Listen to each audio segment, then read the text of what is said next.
देश में तेजी के साथ कोरोना का संक्रमण बढ़ रहा है। पिछले 24 घंटों की अगर हम बात करें, आंकड़ा 3,15,000 के आसपास पहुंच चुका है। महाराष्ट्र सबसे ज़्यादा हॉटस्पॉट बना हुआ है। वहीं हम उत्तर प्रदेश की बात करें तो वहां पर भी तेजी के साथ कोरोना का संक्रमण फैल रहा है। वायरस की दूसरी लहर के हालात बेकाबू हो चुके हैं। बीते 24 घंटों में 3,14,000 के लगभग ये मामले सामने आए। अस्पतालों में कोरोना मरीजों की संख्या तेजी के साथ बढ़ रही है। 1 मई से 18 साल से ज़्यादा की उम्र के लोगों को कोरोना वैक्सीन लगेगी। 24 अप्रैल से कोविन ऐप पर करा सकेंगे पंजीकरण। सीएम योगी टीम 11 के साथ प्रतिदिन कर रहे हैं चर्चा। उत्तर प्रदेश से हम एक खबर आपको बता रहे हैं जहां पर तेजी के साथ संक्रमण बढ़ा है और महाराष्ट्र के बाद यूपी हॉटस्पॉट बना हुआ है।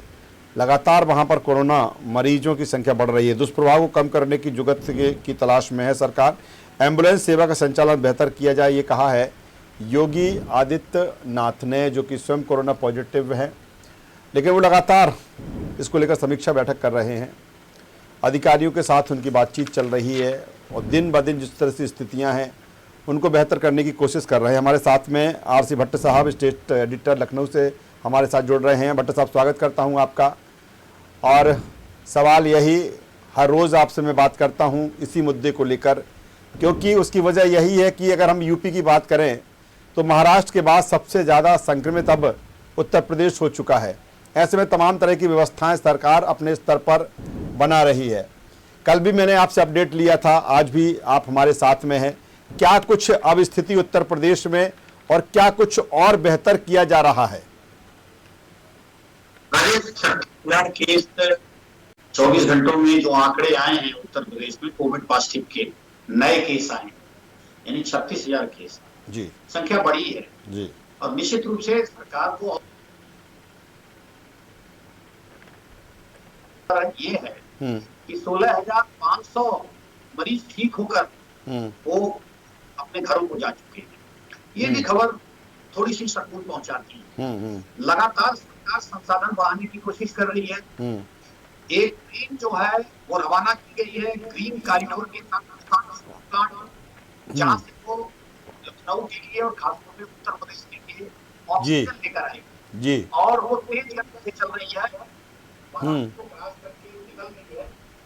उससे बड़ी उम्मीदें हैं, क्योंकि जिस तरह से लखनऊ के तमाम अस्पतालों से जो हम लोगों के पास खबरें आ रही हैं जी, ऑक्सीजन की कमी है। कोई 2 घंटे का बैकअप बता रहा है, कोई 20 मिनट का बैकअप बता रहा है, कोई 1 दिन का बैकअप बता रहा है।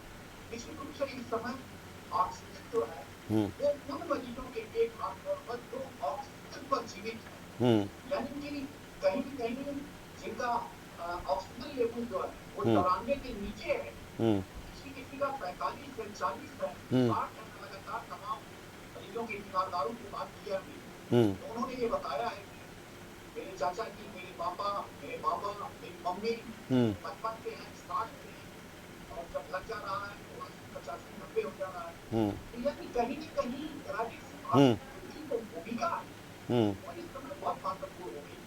और खासतौर पर उन मरीजों के लिए जो मरीज इस कंडीशन में, और उसके सरकार को भी लग सकता है क्योंकि संक्रमण तेजी से फैल रहा है, और खासतौर पर ये जो 45 साल के ऊपर की उम्र के लोग हैं, निश्चित रूप से उनके फेफड़े को, गले को, पहले गले को संक्रमित कर रहा है, फिर फेफड़े को, और उस पर दवाएं भी असर हो जाती हैं। तो उनमें सरकार के साथ जो हो रहा है वो कहीं न कहीं ऑक्सीजन की जरूरत पड़ रही है। तो सरकार जो है लगातार स्थिति पर नजर रखे हुए है खासतौर पर, और इसके साथ साथ जो संसाधन तो संसाधन भी बढ़ाने की पूरी कोशिश कर रही है। देखिए वो मेडिकल यूनिवर्सिटी के सारे वार्ड खाली करा दिए जाते हैं और वहाँ पे बेड्स लगाए जाते हैं।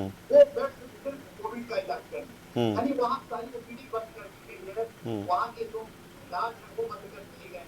अब केवल वहाँ पे कोविड के पेशेंट का इलाज होगा। उसके साथ साथ सरकार ने तकरीबन 113 प्राइवेट नर्सिंग होमों को अधिकृत किया है कि आप कोविड का इलाज शुरू करें, और उनके साथ साथ जो है सरकार बेड बढ़ा रही है लगातार। चाहे कैंसर की हम बात करें, चाहे बलराम हॉस्पिटल की बात करें, तमाम जगहों पर बेड बढ़ा रही है, क्योंकि मरीजों की संख्या धीरे धीरे बढ़ती जा रही है। लेकिन राज्य की सबसे बड़ी चीज अभी देखने को मिली है, दवाओं की कमी हो रही है। हालांकि सरकार बार बार दावा कर रही है कि सरकार लगातार ये कह रही है कि दवाओं की कमी नहीं है, लेकिन जब मैं मेडिकल स्टोरों पर तकरीबन 30 से 40 मेडिकल स्टोरों पर मैं कल घूम के आया, मैंने 5 मेडिकल स्टोर के संचालकों को कहा मार्केट में मैं नहीं आपको ये एकदम कहा हूँ भाई तो थोड़ा लाइन देखने को मिलेगी यानी कि लोग बीमार हैं और जो लोग घर पे हैं उनके अंदर घबराहट है, उनके बुखार नहीं कर रहा है, कुछ ऐसे भी बात की जिनके बुखार 12 दिन से 14 दिन तक हो गया अभी तक नहीं चले, यानी कि उनके ऊपर कोई एंटीबायोटिक काम नहीं कर रही है, वायरस का इन्फेक्शन लगातार बना हुआ है। सरकार कहीं न कहीं उन मरीजों को तेजी से अटैक कर रही है जो कोविड पेशेंट है और गंभीर है, बाकी घर पे आइसोलेट करके उनको जो दवाएं प्रिस्क्राइब की गई है गवर्नमेंट द्वारा, गवर्नमेंट ऑफ इंडिया द्वारा, वो दवाएं लगातार उनको देने की बात कही है। इसकी वजह बहुत गंभीर है। मैंने इस तरह की महामारी अपने पूरे जीवन काल में कभी नहीं देखी। सिर्फ मैंने 1918 की महामारी जो देश दुनिया में आई उसके बारे में जरूर पढ़ा, और निश्चित रूप से उस समय तो संसाधन नहीं थे, 100 साल पहले उतने संसाधन नहीं थे, लेकिन कहीं न कहीं अब मेडिकल टेक्नोलॉजी काफी आगे और जिस तरह से लगातार सरकार कोशिश कर रही है, योगी आदित्यनाथ तो कोविड पॉजिटिव है इस समय, लगातार वर्चुअल के माध्यम से सीधे के रिपोर्टों से लगातार बात कर रही है। क्या एक सवाल भट्ट साहब यहाँ ये बनता है कि महाराष्ट्र के बाद उत्तर प्रदेश दूसरा ऐसा राज्य बन गया है जहां पर तेजी के साथ ही संक्रमण फैल रहा है। महाराष्ट्र की अगर हम बात करें तो महाराष्ट्र में भी कई तरह के वेरिएंट्स की बात हुई है कि जो कोरोना के कई वेरिएंट्स हैं वो वहां पर काम कर रहे हैं, और यही कारण है कि जो गति है महाराष्ट्र में वो है।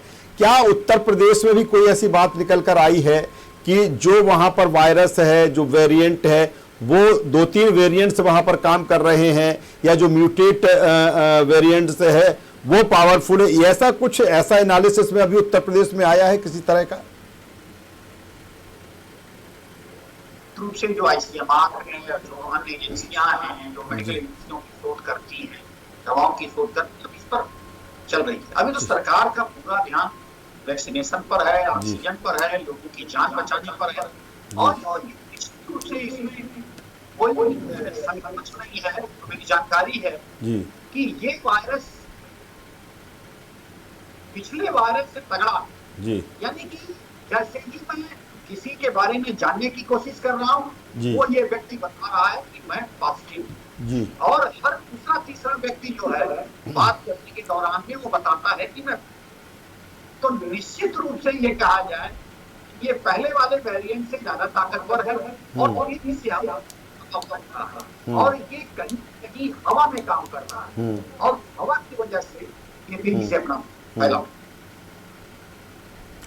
भट्ट साहब एक सवाल यहाँ पर और ले दे के बात वहीं पर आती है, क्योंकि एक तरफ ये है कि जिस तरह से योगी आदित्यनाथ लगातार ये कह चुके हैं कि लॉकडाउन नहीं करेंगे या फिर किसी तरह का जनता कर्फ्यू नहीं लगेगा, लेकिन जो रफ्तार है संक्रमण की कहीं ना कहीं बहुत तेज है। महाराष्ट्र उस दिशा में आगे बढ़ चुका है, मध्य प्रदेश भी उस दिशा में आगे बढ़ चुका है। ये नहीं कहा जा रहा है कि आप पूरी तरीके से सारी चीजें लॉक करिए, लेकिन कहीं ना कहीं इसको लेकर पाबंदियां होना चाहिए, कहीं ना कहीं चाहे वो जनता कर्फ्यू हो या फिर लॉकडाउन हो, पार्ट बाय पार्ट का हो। ऐसा यूपी में नहीं हो रहा है, और चिंता इस विषय को लेकर है कि जो संक्रमण है बहुत तेजी के साथ फैल रहा है। आज आपने जिस तरह से आंकड़े बताया कि 36,000 के आसपास पहुंच चुके हैं पिछले 24 घंटे में, तो आखिर क्यों इस दिशा में नहीं बढ़ा जा रहा कि ऐसे शहर जहां तेजी से संक्रमण फैल रहा है वहां कुछ तरीके से लॉकडाउन किया जाए?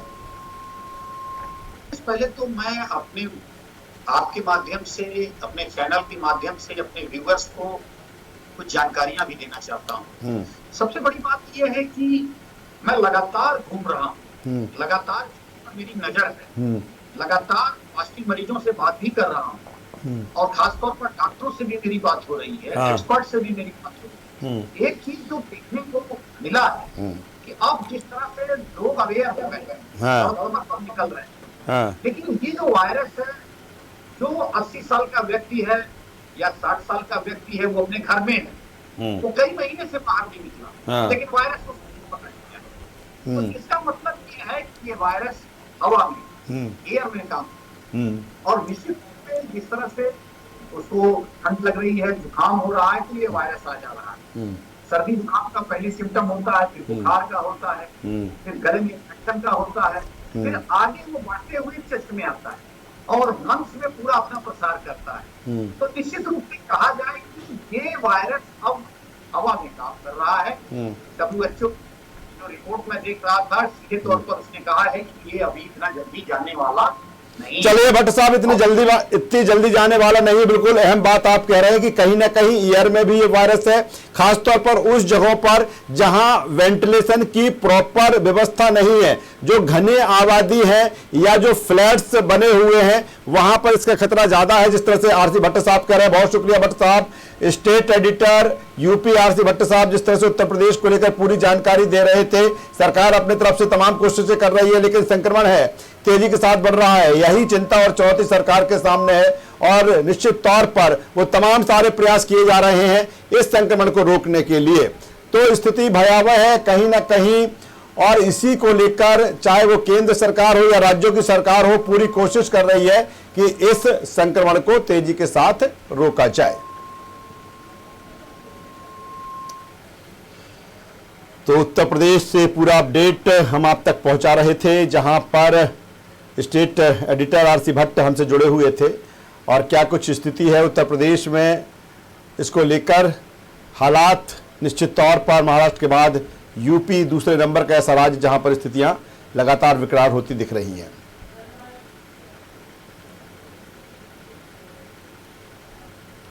फिलहाल इस बुलेटिन में बस इतना ही। न्यूज़ वर्ल्ड पर खबरों का सिलसिला लगातार जारी है, आप बने रहिए हमारे साथ। नमस्कार।